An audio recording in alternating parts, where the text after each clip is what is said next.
Welcome to the Dog Talks Recovery channel. I'm an alcoholic and addict named John.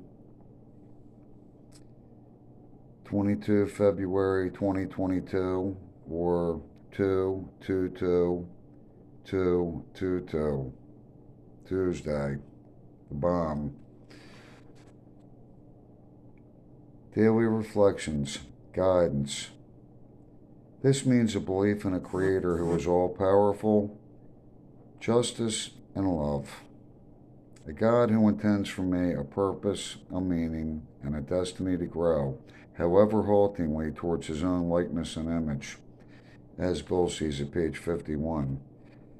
As I began to understand my own powerlessness and my dependence on God as I understand him, I began to see that there was a life which, if I could have it, I would have chosen for myself from the beginning.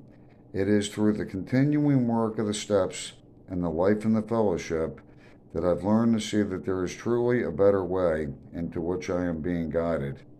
As I come to know more about God, I am able to trust his ways and his plans for the development of his character in me, quickly or not so quickly.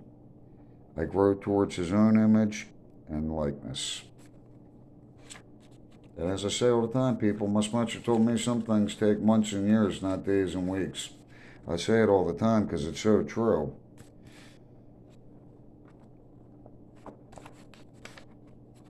As Bill sees at page 247, have you experimented? Since open-mindedness and experimentation are supposed to be the indispensable attributes of our scientific civilization, it seems strange that so many scientists are reluctant to try out personally the hypothesis that God came first and man afterward.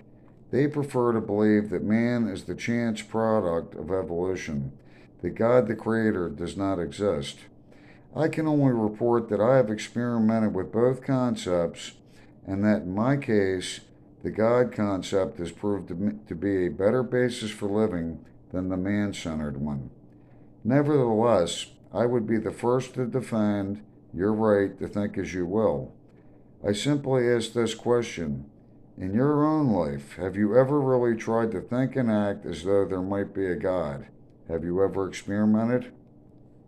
Letter, 1950 from Bill. Got twos on the mind, people. I wholeheartedly agree with that, too. The reading, not what I said.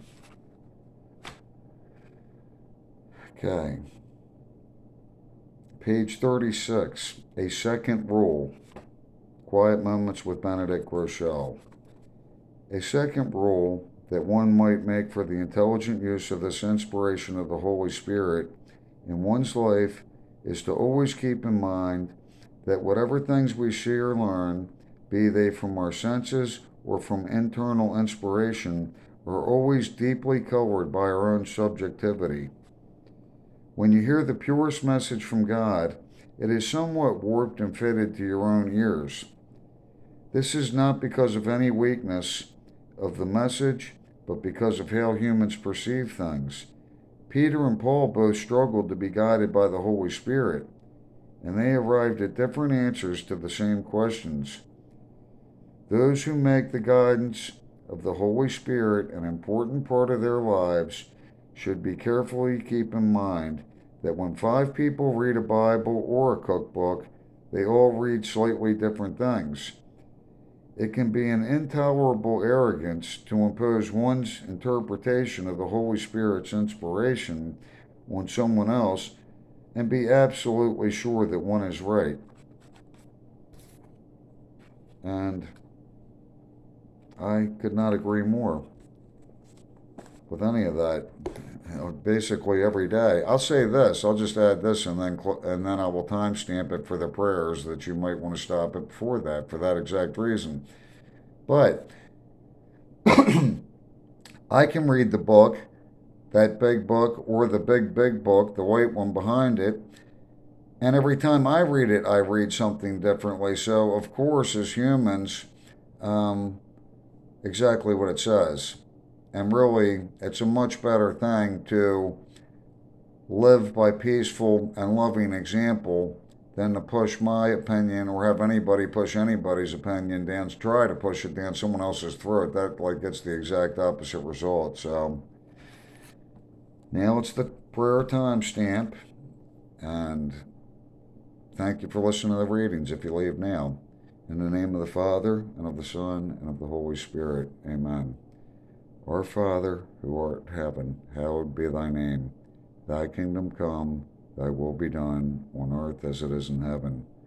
Give us this day our daily bread, and forgive us our trespasses, as we forgive those who trespass against us. And lead us not into temptation, but deliver us from evil. Amen. Hail Mary, full of grace, the Lord is with thee. Blessed art thou amongst women, and blessed is the fruit of thy womb, Jesus. Holy Mary, Mother of God, pray for us sinners, now and at the hour of our death. Amen. Glory be to the Father, and to the Son, and to the Holy Spirit, as it was in the beginning, is now, and ever shall be, world without end. Amen.